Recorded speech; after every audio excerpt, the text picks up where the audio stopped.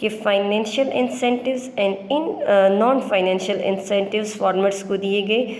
Farmers کو جو ہے وہ ایڈ دیا گیا، کچھ ایسے ایڈ جو کچھ فارمرز کو پیسوں کی صورت میں دیا گیا، کچھ کو non financial means seeds provide کی گئیں، ٹریکٹرز وغیرہ پرووائڈ کیے گئے.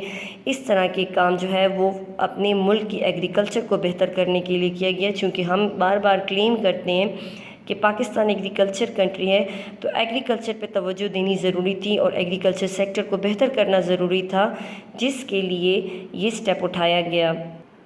Next important point number 9 is Shariat Bill 1991 was introduced and passed by the National Assembly.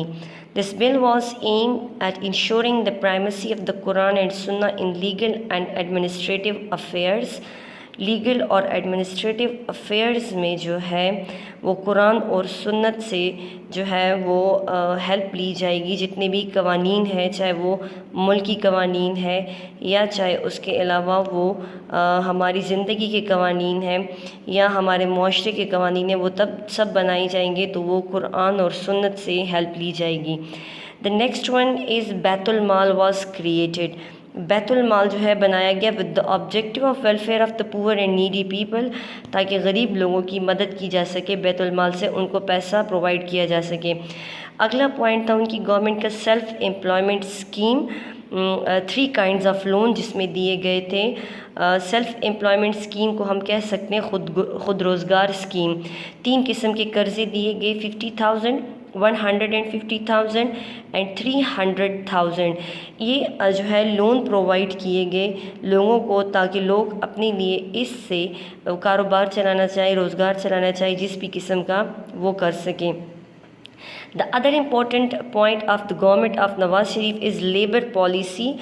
All employees from grade 1 to 16 in both governmental and semi-government received ad hoc allowances.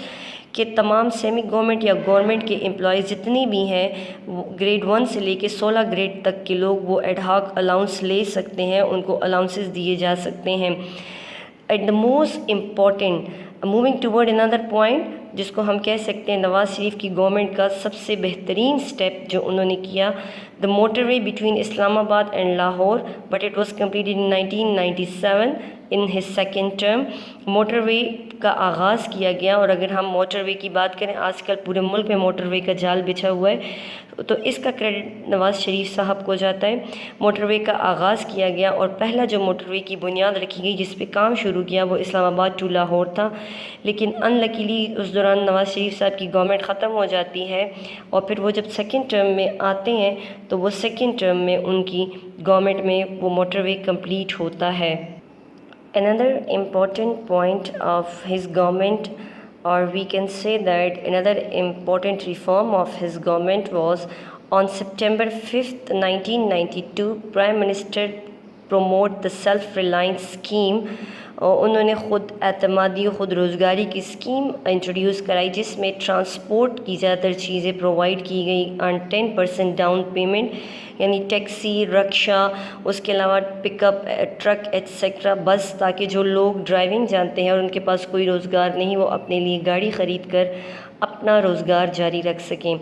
The other important point of the topic is, یہ تو تھے ان کی policies کے کچھ point. اب آگے move کرتے ہیں کہ حالات اس ٹائم سچویشنز کیا تھے. The differences between the president and the prime minister on the issue of appointment of army chief and the 8th amendment 1973 constitution was arrived.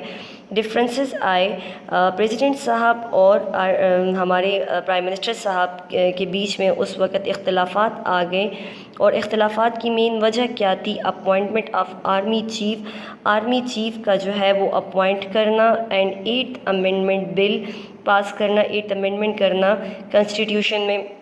اس پر دونوں کے بیچ میں اختلافات آ گئے تھے. آن April 18, 1993 President dissolved the National Assembly and dismissed Nawaz Sharif. April 18, 1993 کو president صاحب جو ہے وہ نیشنل اسمبلی ڈسمس کر دیتے ہیں اور نواز شریف صاحب کی گورنمنٹ کو ختم کر دیتے ہیں. اب اس کے بعد حالات کیا ہوتے ہیں کہ speaker of the National Assembly challenge this petition in the Lahore High Court. Nawaz Sharif also submitted the petition in the Supreme Court. جو اس time speaker of National Assembly تھے انہوں نے اور نواز شریف صاحب نے بھی نواز شریف صاحب نے تو سپریم کورٹ میں پٹیشن سبمٹ کرائی، جبکہ نیشنل اسمبلی کے اسپیکر نے لاہور ہائی کورٹ میں پٹیشن سبمٹ کروائی against this step of the president, and on 26 May 1993 Supreme Court restored the National Assemblies and the cabinet again.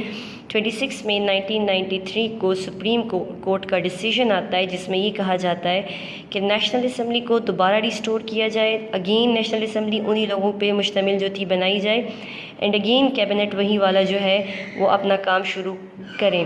May 27 1993 Nawaz Sharif got vote of confidence.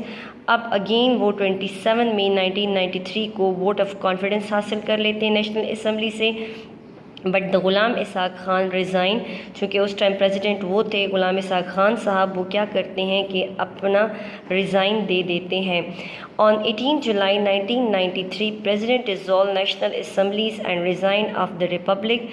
18 جولائی 1993 کو president صاحب again اپنا resign دینے سے پہلے تمام provincial assemblies plus national assembly کو again dissolve کر دیتے ہیں اور ساتھ ہی فوراً اپنا ریزائن بھی دے دیتے ہیں. And then Waseem Sajjad became the acting president, اور وسیم سجاد صاحب اس ٹائم کے جو ہے وہ ایکٹنگ پریزیڈنٹ مقرر کیے جاتے ہیں جو کہ سینٹ کے چیئرمین تھے. And Moeen Qureshi was appointed as the caretaker prime minister, اور معین قریشی صاحب کو کیئر ٹیکر پرائم منسٹر بنایا جاتا ہے.